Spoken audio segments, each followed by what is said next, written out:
à Monsieur le Premier ministre François Bayrou. Il y a des déplacements ministériels qui révèlent plus qu'ils ne règlent.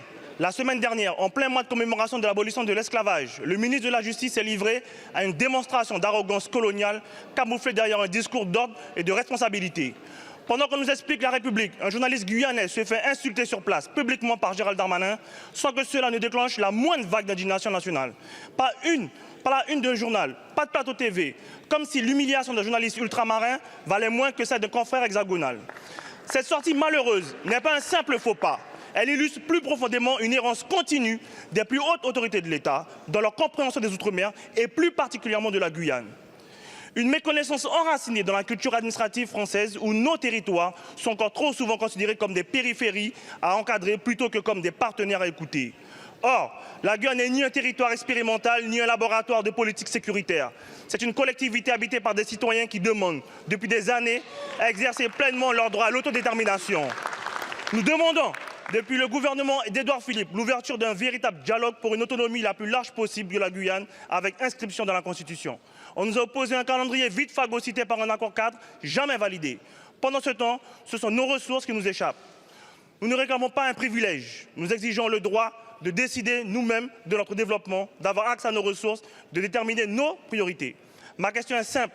Quand serons-nous reçus au plus haut niveau de l'État pour enfin relancer ce processus? Je vous remercie, monsieur le député. La parole est à Manuel Valls, ministre en charge des Outre-mer. Madame la Présidente, Mesdames et Messieurs les députés, Monsieur le Président David Riemann, nous connaissons et je connais vos travaux relatifs à l'avenir institutionnel des Outre-mer et je connais évidemment et surtout votre engagement en faveur de la Guyane et aussi de ses évolutions institutionnelles.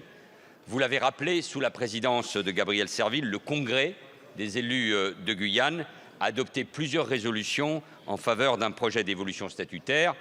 La dernière de ces résolutions du printemps 2024 a eu pour objet la représentation des peuples autochtones de Guyane. Il appartient donc au gouvernement, et croyez que c'est une préoccupation du Premier ministre, d'y répondre, et je mesure bien sûr l'attente des élus. Je veux y répondre, nous voulons y répondre avec transparence et méthode.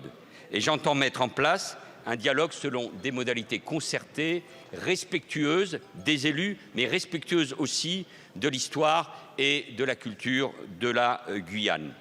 Il ne m'appartient pas d'engager d'emblée des discussions en vue d'une révision constitutionnelle. En revanche, les élus de Guyane auront toute mon écoute en vue d'approfondir toutes les options avancées et sans tabou. Lors de mon prochain déplacement en Guyane, je l'espère dans un peu plus de 15 jours, la question institutionnelle sera évidemment au programme de mes échanges avec les élus. Ces échanges se tiendront dans le cadre défini par le Président de la République en mars 2024, mais qui désirera, je n'en doute pas un seul instant, vous recevoir également, avec le maintien des compétences régaliennes pour l'État, la nécessité de consulter la population et l'unanimité des forces politiques guyanaises qui, me semble-t-il, est acquise. Au-delà de la question institutionnelle, ce qui m'importe aussi, c'est l'action publique concrète déployée au bénéfice des Guyanais, qui mérite évidemment l'attention et le soutien de toute la nation. Je suis attaché à ce que les travaux intègrent l'élaboration d'un projet stratégique pour la Guyane. Le cadre juridique doit être mis au service d'un projet. Je pense que nous pouvons nous mettre d'accord là-dessus. Et je le répète, avec le sentiment toujours de respecter la culture de la Guyane. Merci, monsieur le ministre. Monsieur le député. Oui, j'entends bien la réponse, mais il faut savoir une chose, que pendant que nous perdons du temps, nos enfants continuent à être en déshérence et en grande difficulté. Les prisons, nous voulons les vider, pas les remplir. Et par rapport à M. Darmanin qui a insulté toute une population, il va falloir qu'il s'excuse tôt ou tard. Je vous remercie. Je vous remercie.